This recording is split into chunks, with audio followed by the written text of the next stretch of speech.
Assalamualaikum warahmatullahi wabarakatuh. Saya Juwita Sari dengan NIM 230304263. Saya dari Fakultas Ekonomi dan Bisnis, Prodi Manajemen. Video ini saya buat untuk memenuhi tugas UTS Manajemen Teknologi Informasi.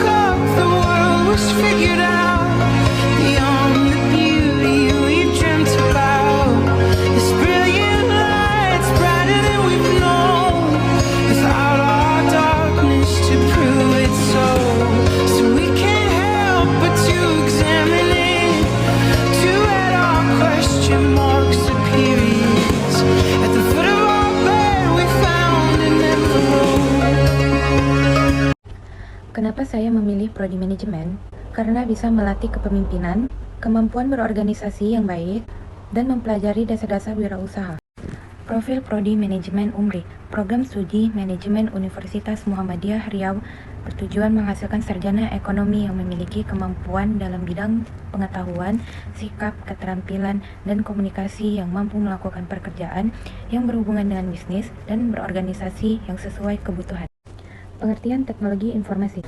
Pengertian teknologi informasi. William dan Sauer 2007 berpendapat bahwa teknologi informasi adalah suatu teknologi yang merupakan hasil gabungan dari jalur komunikasi berkecepatan tinggi dengan komputasi atau komputer, yang mana jalur komunikasi tersebut membawa video, suara, dan data.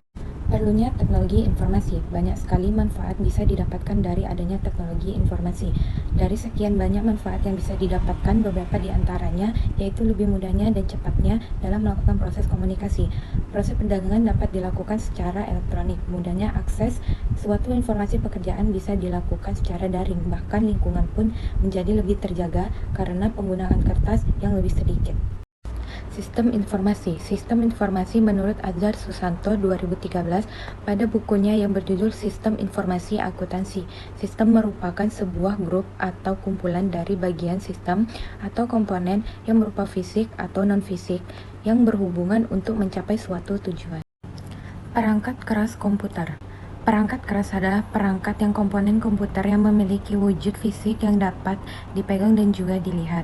Perangkat keras menyusun fisik dari sistem komputer, baik komputer analog maupun komputer digital. Perangkat lunak komputer atau software. Perangkat lunak adalah peranti atau komponen dari komputer yang berbentuk data, program, dan file digital yang bisa dibaca atau dipasang dalam komputer. Software bisa juga disebut sebagai sistem dalam komputer, yaitu tidak memiliki wujud, dan istilah seperti ini digunakan agar menonjolkan perbedaan antara software perangkat lunak dan hardware perangkat keras.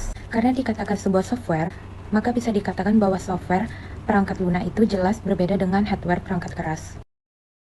Pengambilan keputusan di level manajemen. Pengambilan keputusan merupakan suatu hasil dari proses mental atau kognitif yang membawa seseorang yang terlibat ke dalam pemilihan sebuah rangkaian aksi dari beberapa alternatif pemecahan masalah. Yang ada semua proses pengambilan keputusan tentu menghasilkan suatu keputusan final. Jenis-jenis pengambilan keputusan di level manajemen dibagi menjadi 3 tingkatan. 1. Manajemen puncak, 2. Manajemen menengah, 3. Manajemen opsional. Sistem penunjang keputusan. Sistem penunjang keputusan merupakan sistem yang dapat membantu pada saat pengambilan keputusan dalam bisnis atau organisasi. Sistem penunjang keputusan dapat digunakan pada tingkat manajemen, operasi, dan perencanaan.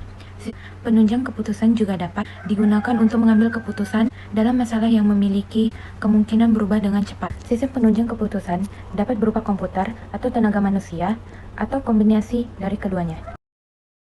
Data, informasi, dan pengetahuan. Data adalah bentuk informasi dengan bahasa tertentu yang telah diolah secara efisien.